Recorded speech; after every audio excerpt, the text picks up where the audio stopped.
بسم اللہ الرحمن الرحیم الحمد للہ رب العالمین والصلاة والسلام علی سید المرسلین وعلی آلہ وصحبہ اجمعین۔ ارشاد باری تعالی ہے، من عمل صالحا من ذکر او انثى وهو مؤمن فلنحيينه حياة طيبة وَلَنَجْزِيَنَّهُمْ أَجْرَهُمْ بِأَحْسَنِ مَا كَانُوا يَعْمَلُونَ۔ فرمایا کہ جس نے بھی نیک عمل کیا، مرد ہو یا عورت، جبکہ وہ مومن ہے تو ہم اس کو پاکیزہ زندگی عطا فرمائیں گے، اور اس کو جو اس نے عمل کیا ہے اس کا بہترین جزا عطا فرمائیں گے۔ آپ بہترین سکون کی زندگی گزار رہے ہیں، تو یہ علامتیں ہمیں بیان کر دی گئی ہیں۔ اگر ان علامتوں کو ہم اپنے اندر تلاش کریں اور یہ موجود ہو تو یہ تو بہترین علامت ہے، خوش بختی کی علامت ہے، سعادت کی علامت ہے، امن و سکون اور اطمینان کی علامت ہے۔ تو یہ جیسے کہ ایک اللہ کے نیک بندے ابو علی الحسن ابن علی الجوزجانی فرماتے ہیں کہ انسان کی خوش بختی کی علامات یہ ہیں۔ پہلی بات تو یہ ہے کہ اس کو اللہ تعالیٰ کی اطاعت کی توفیق مل جائے، اللہ تعالیٰ کی اطاعت کی توفیق مل جائے۔ نمبر دو، نبی کریم صلی اللہ علیہ وسلم کی سنت پر عمل کرنے کی اس میں توفیق مل جائے، ان کی سنت کے مطابق اپنی زندگی کو ڈھال لے۔ تیسری چیز کہ نیک لوگوں کی صحبت ہو، اچھے لوگوں کے ساتھ اس کا اٹھنا بیٹھنا ہو۔ نمبر چار، بہترین اخلاق کا مالک ہو، اچھے اخلاق ہوں، ہر ایک کے ساتھ اچھے انداز سے ملنا، اچھی بات کہنا، تو وہ ایک خوش بختی کی علامت ہے۔ اور پانچویں چیز، خدمت خلق، دوسرے لوگوں کی خدمت کرنا، ان کے کام آنا، ان کی جو ضرورت ہو بقدر استطاعت اس کو پورا کرنا۔ اور چھٹی علامت، تمام مسلمانوں کا خیال اپنے دل میں ہو کہ ہمارے مسلمان بھائی جہاں پر بھی ہیں ان پر کیا گزر رہی ہے، کن حالات میں ہیں، کن معاملات میں ہیں۔ اور ساتویں بات، اپنے وقت کی قدر کرنا، جو یہ وقت اللہ کی ایک امانت ہے ہمارے پاس، اس کی قدر کرنا، اس کو ضائع کرنے کے بجائے اس کو استعمال کرنا، یہ بہت بڑی خوش بختی کی علامت ہے۔ اور ان سب سے بڑھ کر جو ایک علامت ہے وہ ہے ہمیشہ اللہ کا ذکر کرتے رہنا، اللہ کو یاد رکھنا۔ تو آئیے ان علامات کو ہی دیکھتے ہیں ہم ذرا تفصیل سے۔ یہ علامات جو بتائی گئی ہیں ان بزرگوں نے، ان نیک لوگوں نے جو بتائی ہیں اپنے تجربے کی روشنی میں، وہی ہم دیکھتے ہیں قرآن و حدیث کی روشنی میں۔ تو جیسے میں نے عرض کیا کہ پہلی علامت خوش بختی کی یہ ہے کہ ہمیں اللہ کی اطاعت کی توفیق مل جائے۔ اب آپ خود دیکھ لیجئے کہ یہ اسی مسجد میں کتنے ہی لوگ جن کو اللہ نے توفیق دی وہ یہاں پر آئے ہیں نماز پڑھنے کے لیے، سیلفیوں کے لیے نہیں، نماز کے لیے، خطبے کے لیے۔ یہی افسوسناک بات ہوتی ہے کہ مسجد میں آ کر بھی آپ کو اپنی سیلفی ہی یاد رہتی ہے، اللہ کی مسجد یاد نہیں رہتی۔ اور اسی کے ساتھ ساتھ یہ بھی دیکھ لیجئے کہ جہاں یہ لوگ ہیں جو کہ مسجد کے اندر آئے ہیں، کتنے ہی لوگ جو مسجد سے باہر سیر و تفریح میں لگے ہوئے ہیں، لیکن ان کو مسجد میں آنے کی توفیق نہیں ہوتی۔ کتنی یہ بدبختی ہے، کتنی افسوسناک صورتحال ہے جو اپنے آپ کو مسلمان کہتے ہیں کہ ہم مسلمان ہیں، لیکن مسجد میں آنے کی توفیق نہیں ہوتی ہے۔ مسجد سے باہر وہ کہیں سیلفیاں بنا رہے ہیں، کہیں وہ اور کچھ کھیل کود میں مصروف ہیں، تو یہ چیز جو ہے یہ کتنی بدبختی کی علامت ہے کہ اللہ نے اس کو مسجد تک پہنچا دیا لیکن اس کو توفیق نہ ہوئی۔ تو ہی میرا عرض کرنے کا مقصد یہی ہے کہ یہ توفیق اللہ کی طرف سے ہوتی ہے۔ اللہ تعالیٰ اپنے بندوں کو نماز کی توفیق دیتے ہیں۔ آج تو آپ نے یہاں نماز پڑھ رہے ہیں، لیکن کتنے ہی لوگ ہیں جن کو نماز کی توفیق نہیں ہوتی، مسجد کے قریب سے گزر جائیں گے لیکن نماز نہیں پڑھیں گے، اس لیے کہ یہ چیز صرف اللہ کی توفیق سے ہے۔ تو اللہ کی یہ توفیق ہو جانا یہ انتہائی خوش بختی کی علامت ہے۔ اسی لیے ارشاد باری تعالیٰ ہے فَمَنِ اتَّبَعَ هُدَايَ فَلَا يَضِلُّ وَلَا يَشْقَى، کہ جس نے بھی میری ہدایت کی اتباع کی وہ کبھی گمراہ نہیں ہوگا، کبھی کسی بدبختی میں نہیں پڑے گا۔ تو یہ اللہ تعالیٰ یہ فرما رہے ہیں، تو اس کے لیے پھر اللہ تعالیٰ طاعتوں کے راستے کھولتے چلے جاتے ہیں، نیکی کے راستے کھلتے چلے جاتے ہیں۔ جب وہ نمازیں باقاعدگی سے پڑھتا ہے تو اس کو نفلی روزوں کی بھی توفیق ہو جاتی ہے، نفلی عبادت کرنے کی بھی توفیق ہو جاتی ہے، صدقہ و خیرات کرنے کی بھی توفیق ہو جاتی ہے، اس لیے کہ اس کی اس نیکی کی بنا پر، اس کی اس خوش بختی کی علامت میں اس کو اور موقع ملتے چلے جاتے ہیں اور اللہ تعالیٰ اس کے لیے راستے کھولتے چلے جاتے ہیں۔ تو اسی لیے پھر ہم یہی دعا کرتے ہیں ہمیشہ اللہ تعالیٰ سے کہ ایاک نعبد و ایاک نستعین، کہ اللہ ہم تیری ہی عبادت کرتے ہیں اور تجھی سے مدد چاہتے ہیں۔ تو یہ ہم ہر نماز کی ہر رکعت میں پڑھتے ہیں اور یہ کہتے ہیں اللہ تعالیٰ سے کہ اللہ ہم تیری ہی عبادت کر رہے ہیں اور تجھی سے مدد چاہتے ہیں، کسی اور سے نہیں، صرف اللہ سے۔ تو اللہ تعالیٰ ہماری مدد کرتے ہیں، ہمارے لیے دروازے کھولتے ہیں، اس لیے کہ ہم اللہ سے مدد چاہ رہے ہیں۔ معاذ بن جبل رضی اللہ تعالیٰ عنہ فرماتے ہیں کہ نبی کریم صلی اللہ علیہ وسلم نے میرا ہاتھ پکڑا اور کہا کہ یا معاذ واللہ انی لا احبک، واللہ انی لا احبک، اے معاذ اللہ کی قسم میں تم سے محبت کرتا ہوں۔ قربان جائیے، کیا قسمت تھی ان کی کہ رسول اللہ فرما رہے ہیں کہ یا معاذ انی احبک، اے معاذ میں تیرے سے محبت کرتا ہوں، تمہیں چاہتا ہوں۔ ایک دفعہ نہیں 2 دفعہ فرمایا، اور پھر ان سے ایک چیز فرمائی آپ نے، اوصیک یا معاذ لا تدعن فی دبر کل صلاۃ تقول، اے معاذ تمہیں میں ایک وصیت کرتا ہوں، ایک تمہیں بہت ہی بہترین، بہت ہی قیمتی نصیحت کر رہا ہوں کہ ہر نماز کے بعد یہ الفاظ ضرور کہنا۔ تو نبی کریم صلی اللہ علیہ وسلم نے انہیں یہ ایک بہترین دعا بتا دی جسے ہمیں بھی سیکھنا چاہیے۔ تو آپ نے فرمایا کہ اللہم اعنی علی ذکرک و شکرک و حسن عبادتک، کہ اللہ سے یہ دعا کرو، یہ کہو کہ اللہ مجھے میری مدد کر دے تیرا ذکر کرنے میں، تیرا شکر ادا کرنے میں اور اچھے طریقے سے تیری عبادت کرنے میں۔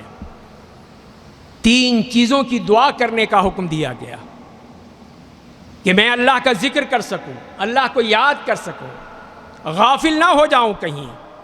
غفلت کی زندگی تباہی کی زندگی ہوتی ہے کہ کوئی ہوش نہیں ہوتا، نہ نماز کا، نہ روزے کا، نہ کسی اور اچھے کام کا، صرف کھیل کود تماشے۔ تو یہ غفلت کی زندگی ہے جو انسان کو تباہ کر دیتی ہے، برباد کر دیتی ہے۔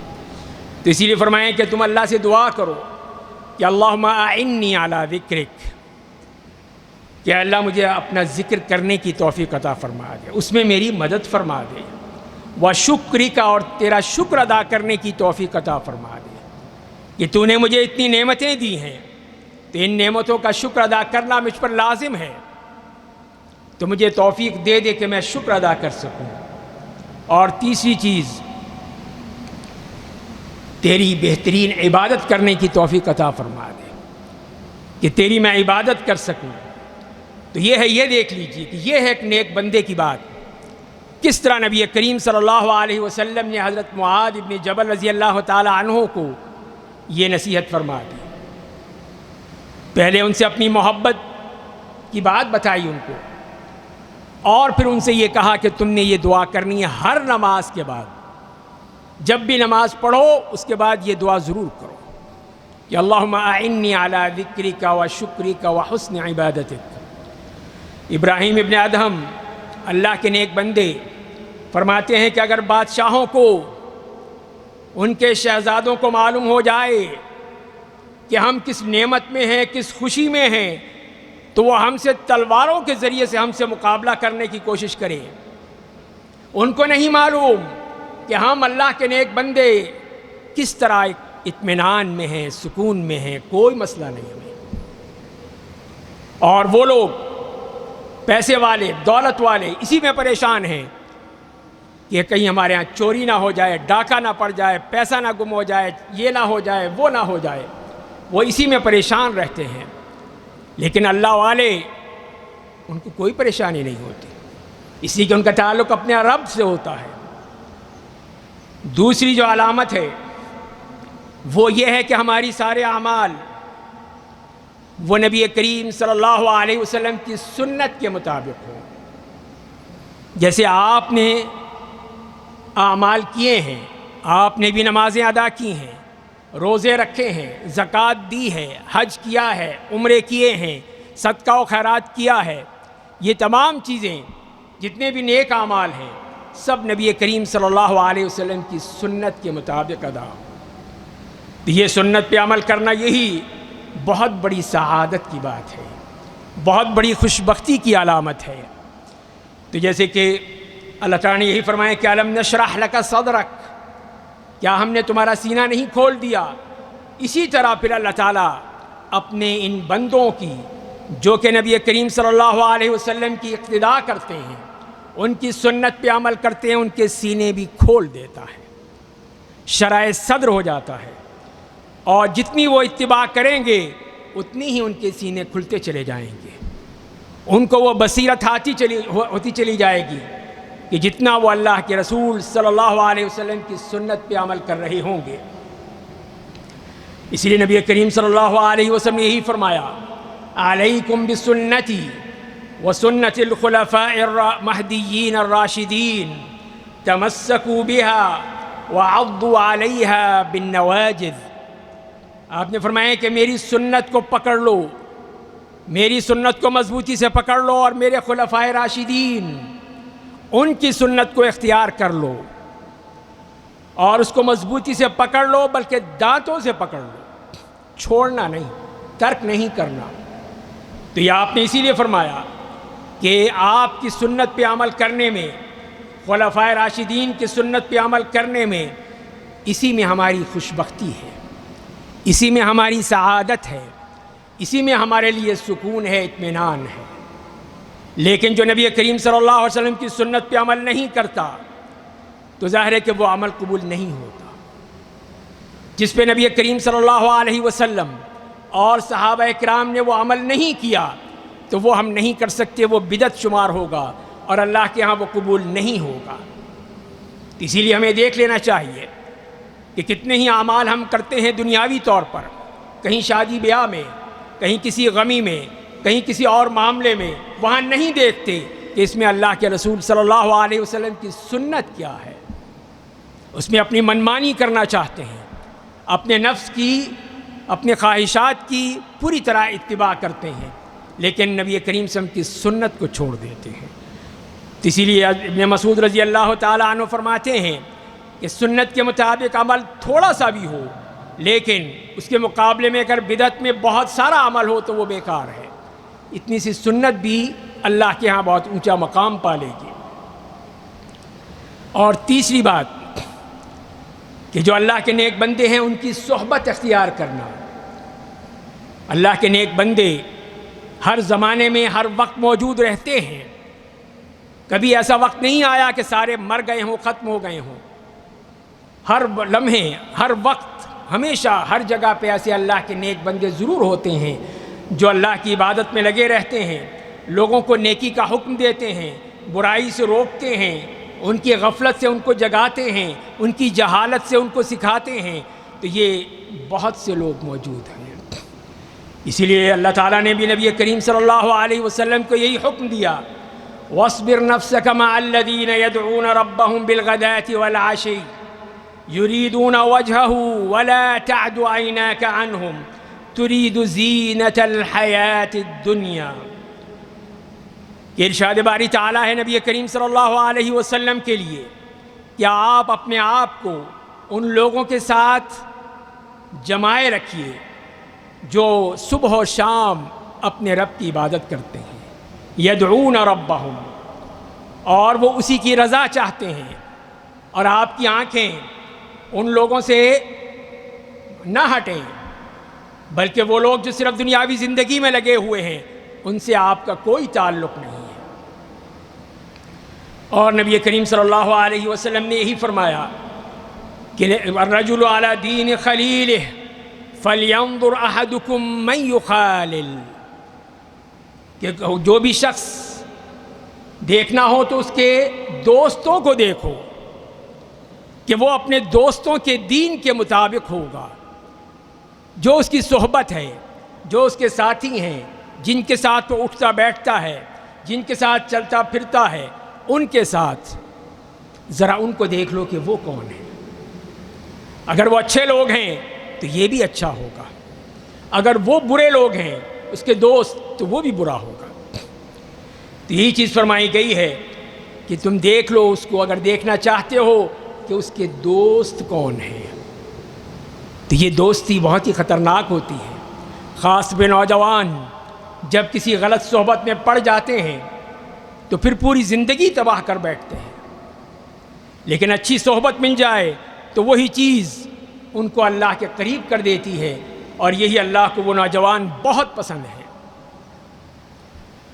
اور چوتھی علامت جو فرمائی گئی وہ حسن اخلاق ہے، کہ ہر ایک کے ساتھ اچھے اخلاق سے ملنا ہے، بہترین اخلاق۔ اسی لیے اللہ تعالیٰ نے نبی کریم صلی اللہ علیہ وسلم کے اخلاق کی تعریف فرمائی، وَإِنَّكَ لَعَلَىٰ خُلُقٍ عَظِيمٍ، کہ بے شک آپ بہترین اخلاق پر فائز ہیں۔ تو یہ نبی کریم صلی اللہ علیہ وسلم کی یہ صفت بیان کی گئی۔ آپ کی تو بیش بہا صفات ہیں، بے انتہا صفات ہیں، لیکن اللہ تعالیٰ نے یہ ایک صفت بیان کی، اس لیے کہ جب حسن اخلاق ہوگا تو ہر شخص آپ سے محبت کرے گا، آپ کے قریب ہونے کی کوشش کرے گا۔ لیکن اگر وہ شخص انتہائی بد اخلاق ہے، بد کردار ہے، زبان سے صرف غلاظت ہی نکلتی ہے، گالیاں ہی دیتا ہے، تانے ہی دیتا ہے، برا بھلا ہی کہتا ہے، تو اس کے قریب کون جائے گا؟ کون اس سے محبت کرے گا؟ لوگ نفرت کریں گے اس سے۔ اگر کسی وجہ سے اس کے قریب بھی جائیں لیکن دل ان کے نفرت سے بھرے ہوئے ہوں گے ایسے شخص سے، اس لیے کہ اخلاق نہیں ہے۔ تو حسن اخلاق بہترین صفت ہے انسان کی سعادت کی، خوش بختی کی علامت ہے کہ اس کا اخلاق اچھا ہے، دوستوں کے ساتھ ہو، دشمنوں کے ساتھ ہو، ہر ایک کے ساتھ۔ یہی تو نبی کریم صلی اللہ علیہ وسلم کی صفت تھی کہ آپ نے اپنے دشمنوں کے ساتھ کبھی بھی کوئی برا عمل نہیں کیا، کوئی برا سلوک نہیں کیا، بلکہ آپ نے تو فتح مکہ کے دن سارے اپنے دشمنوں کو سب کو معاف کر دیا۔ یہ ہے میرے نبی صلی اللہ علیہ وسلم کی صفت کہ وہ اپنے اخلاق میں بہترین اخلاق تھے۔ اور آپ نے خود فرمایا کہ انما بعثت لأتمم صالح الاخلاق، کہ مجھے تو اسی لیے مبعوث کیا گیا ہے کہ جو اخلاق میں سب سے بہترین اخلاق ہیں ان کو میں پورا کر کے دکھا دوں۔ تو نبی کریم صلی اللہ علیہ وسلم نے اپنے عمل سے، اپنے کردار سے یہ بتا دیا کہ اخلاق کیا ہوتا ہے، کس طرح لوگوں کے ساتھ سلوک کرنا چاہیے، حتیٰ کہ دشمن بھی ہو اس کے ساتھ بھی کیسا سلوک کرنا ہے۔ تو یہ نبی کریم صلی اللہ علیہ وسلم سے سیکھنے کی بات ہے۔ پانچویں علامت بیان کی گئی کہ لوگوں کے ساتھ اچھا سلوک کرنا، خدمت خلق، ان کے ساتھ اچھا برتاؤ ہے، اچھا سلوک ہے۔ آج بھی دیکھ لیجئے کہ اس وطن عزیز میں کتنے ہی علاقے جو کہ سیلاب کی زد میں ہیں، بلوچستان میں ہوں، سندھ میں ہوں، پنجاب میں ہوں، کہیں پہ بھی ہوں، تو یہ ہم سب کا فرض ہے کہ ان کی مدد کریں، اپنے ان بھائیوں کی، اپنے بہنوں کی، وہ بیچارے جن کا سب کچھ اڑ گیا، سب کچھ ڈوب گیا، ہم ان کی مدد کریں، ان کی ضرورتوں کو دیکھیں، وہ کیا چاہیے ان کو، ان کے رہنے سہنے کے لیے، ان کے گھر سب ڈوب چکے ہیں، ختم ہو چکے ہیں، تباہ ہو چکے ہیں۔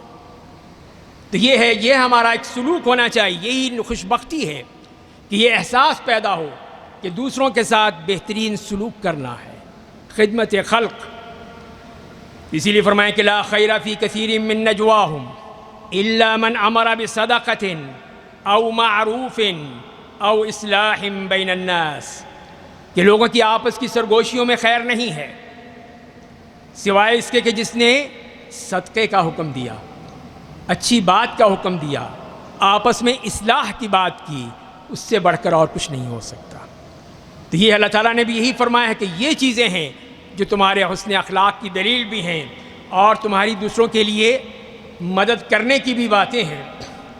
تو اسی لیے ہمیں یہ کہہ دیا گیا کہ کوئی بھی نیک کام حقیر مت سمجھو، کوئی بھی کام ہو اس کو حقیر مت کہو، حتیٰ کہ اگر تم اپنے بھائی سے اچھے طریقے سے ملتے ہو، مسکرا کر ملتے ہو، تو یہ بھی صدقہ ہے، یہ بھی اللہ کے یہاں لکھا جائے گا کہ تم نے اس سے مسکرا کر اچھے انداز میں، بشاشت سے، اچھے انداز سے اس سے ملے ہو، سلام کیا ہے، خیریت پوچھی ہے، تو یہ بھی اللہ کو پسند ہے، یہ بھی لکھا جائے گا کہ تم نے نیک عمل کیا ہے دوسروں کے ساتھ۔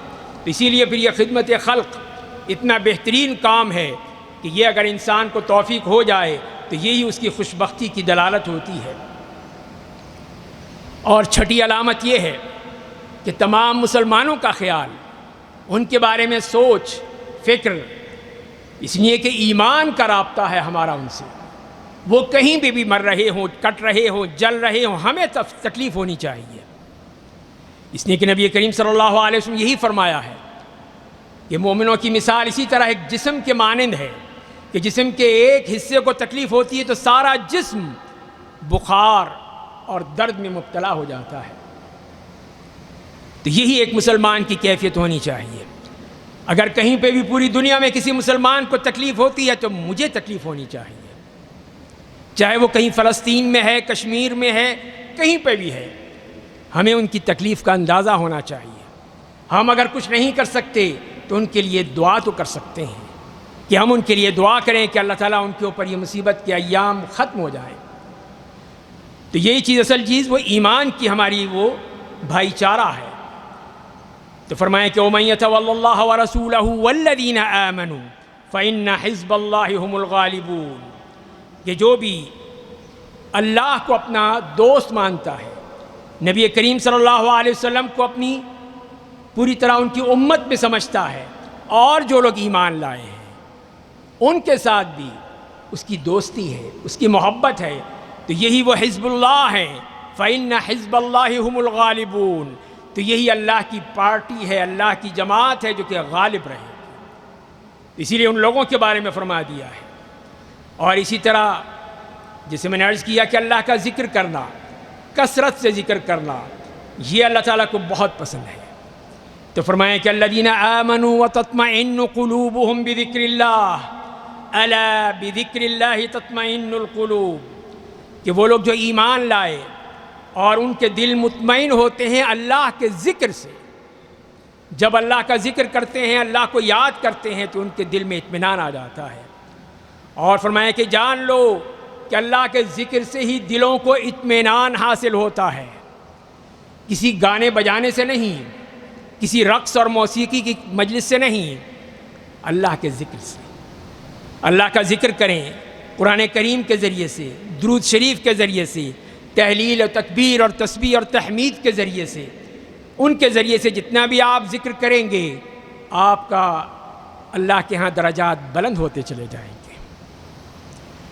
اور آخری چیز یہ ہے کہ اپنے وقت کی قدر کرنا، یہ بھی خوش بختی کی علامت ہے کہ اپنے وقت کا اس کو خیال رہنا چاہیے کہ یہ وقت کیا ہے، یہی تو انسان کی عمر ہے، یہی تو انسان کی زندگی ہے کہ آپ جو وقت بھی آپ نے اللہ کی راہ میں لگا دیا، اللہ کے دین کے لیے لگا دیا، تو سارا وقت لکھا گیا، اللہ کے حضور میں لکھا گیا، اس ریکارڈ میں لکھا گیا۔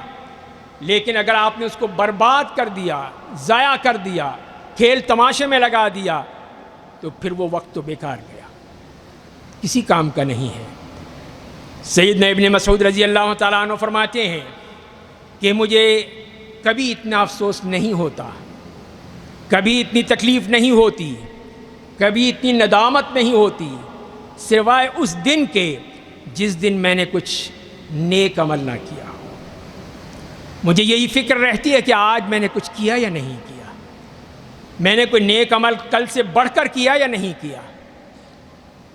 تو اگر معلوم ہوا کہ نہیں کیا تو مجھے بڑا دکھ ہوتا ہے کہ میرا دن ضائع ہو گیا، میرا وقت برباد ہو گیا، میں نے وقت کی قدر نہیں کی۔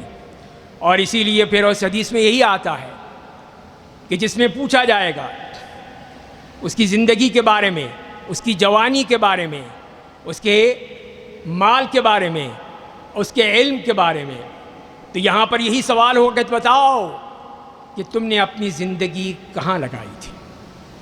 کھیل کود میں، تماشوں میں، اور طرح طرح کی غفلت میں، یا اللہ کی عبادت میں؟ تو جو چیز بھی اللہ کے سامنے ہوگی سب واضح ہو جائے گی۔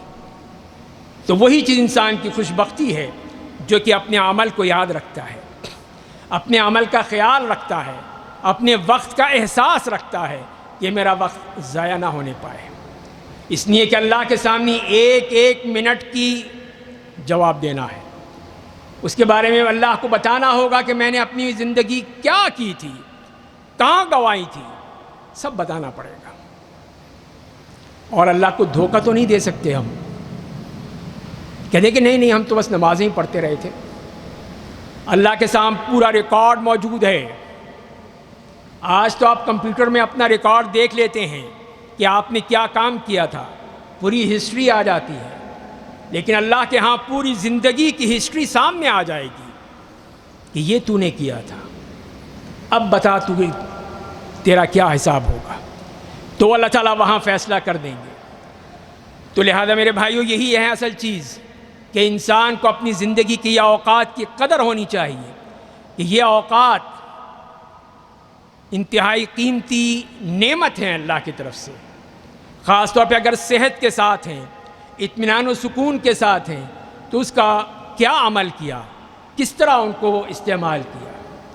تو لہذا جو شخص بھی خوش بختی چاہتا ہے، اپنے اطمینان اور سکون سے زندگی بسر کرنا چاہتا ہے، اس کے اندر یہ علامتیں موجود ہیں جو میں نے عرض کی ہیں، تو وہ واقعی خوش بخت ہے، اس کی خوش بختی کی کوئی انتہا نہیں۔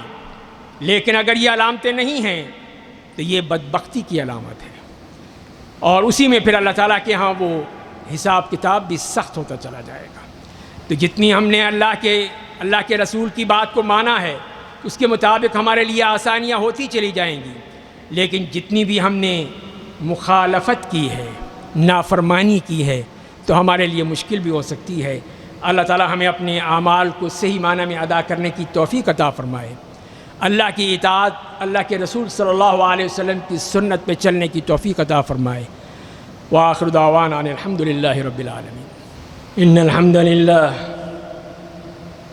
للہ نحمده ونستعینه ونستغفره ونعوذ بالله من شرور انفسنا ومن سيئات اعمالنا، من يهده الله فلا مضل له ومن يضلله فلا هادي له، واشهد ان لا اله الا الله وحده لا شريك له، واشهد ان محمدا عبده ورسوله۔ يا ايها الذين امنوا اتقوا الله حق تقاته ولا تموتن الا وانتم مسلمون۔ يا ايها الناس اتقوا ربكم الذي خلقكم من نفس واحده وخلق منها زوجها وبث منهما رجالا كثيرا ونساء، واتقوا الله الذي تساءلون به والأرحام إن الله كان عليكم رقيبا۔ يا أيها الذين آمنوا اتقوا الله وقولوا قولا سديدا يصلح لكم أعمالكم ويغفر لكم ذنوبكم ومن يطع الله ورسوله فقد فاز فوزا عظيما. أما بعد، فإن خير الحديث كتاب الله، وخير الهدي هدي محمد صلى الله عليه وسلم، وشر الأمور محدثاتها، وكل محدثة بدعة، وكل بدعة ضلالة، وكل ضلالة في النار. عباد الله، كل الناس ينشدون السعادة ويبحثون عنها، وما سعى الساعون للجاه والرفعة إلا لنيل السعادة، ولا تعب أهل المال في جمعه إلا لأجل السعادة، والسعادة مطلب كل إنسان. وقد تكلم الناس قديما وحديثا عن أسباب السعادة وطرقها ووسائلها، ولكن قل منهم من تكلم عن علامات السعادة، وهي العلامات والأمارات التي متى وجدت في الإنسان فإنه يدل على أنه سعيد في هذه الدنيا. فكما قال علي بن الحسن بن علي الجوزجاني رحمه الله، إذ قال: من علامات السعادة على العبد تيسير الطاعة عليه، وموافقة السنة في أفعاله، وصحبته لأهل الصلاح، وحسن أخلاقه مع الإخوان، وبذل معروفه للخلق، واهتمامه للمسلمين، ومراعاته لأوقاته. وهذه 7 من العلامات من الأهمية بمكان تذكرها ومعرفتها لينظر العبد مقدار ما حصل من السعادة. فالعلامة الأولى تيسير الطاعة عليه، وذلك لأن طاعة الله هو أهم مصدر للسعادة، بل لا سعادة العبد إلا بها. فمن اتبع هداي فلا يضل ولا يشقى. وإذا أراد الله تعالى بعبده خيرا فتح له أبواب الطاعات، ودله عليه ويسرها له، وحجزه عن المحرمات.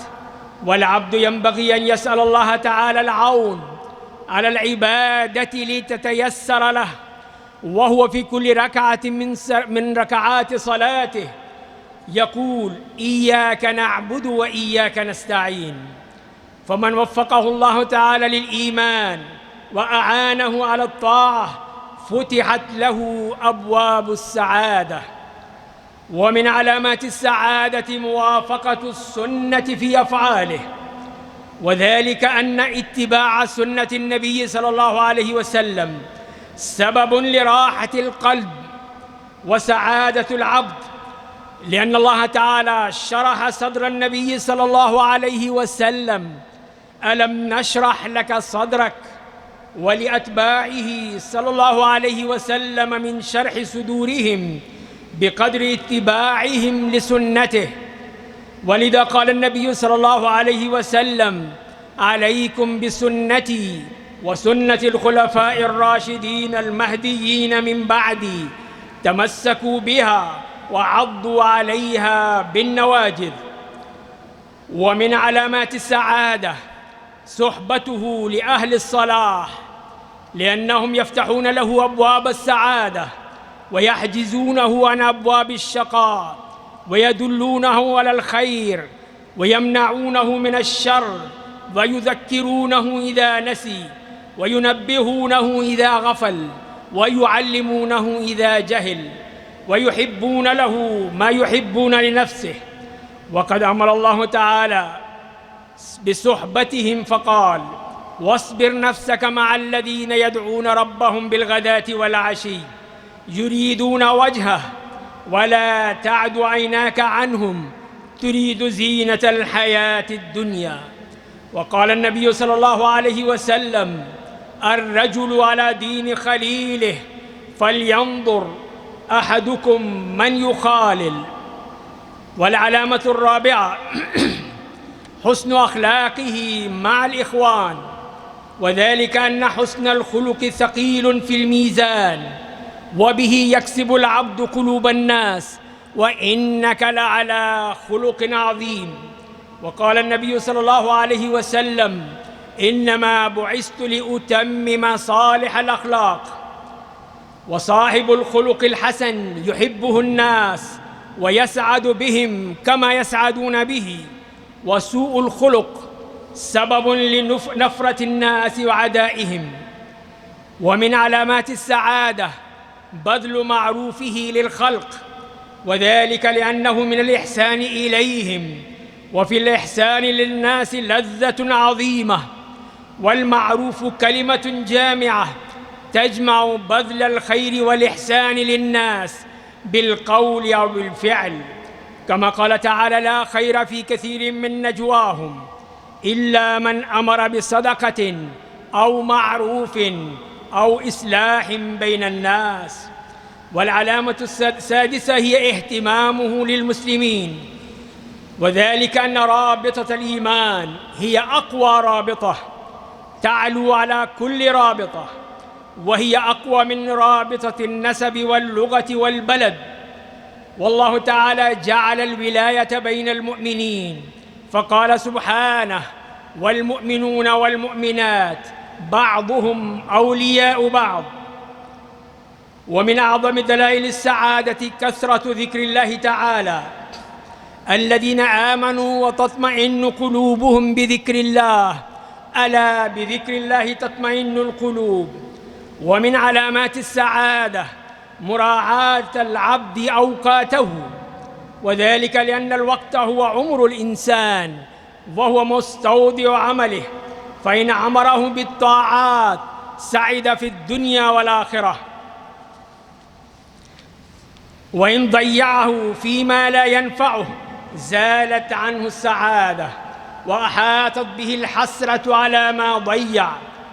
قال ابن مسعود رضي الله عنه: ما ندمت على شيء ندمي على يوم غربت شمسه نقص فيه عمري ولم يزد فيه عملي. والمرء يسأل عن أوقاته كما جاء في الحديث الصحيح. وكما قال ابن مسعود في رواية أخرى: إني لأمقت الرجل إن أراه فارغا ليس في شيء من عمل الدنيا ولا عمل الآخرة. أقول قولي هذا وأستغفر الله لي ولكم ولسائر المسلمين من كل ذنب فاستغفروه إنه هو الغفور الرحيم.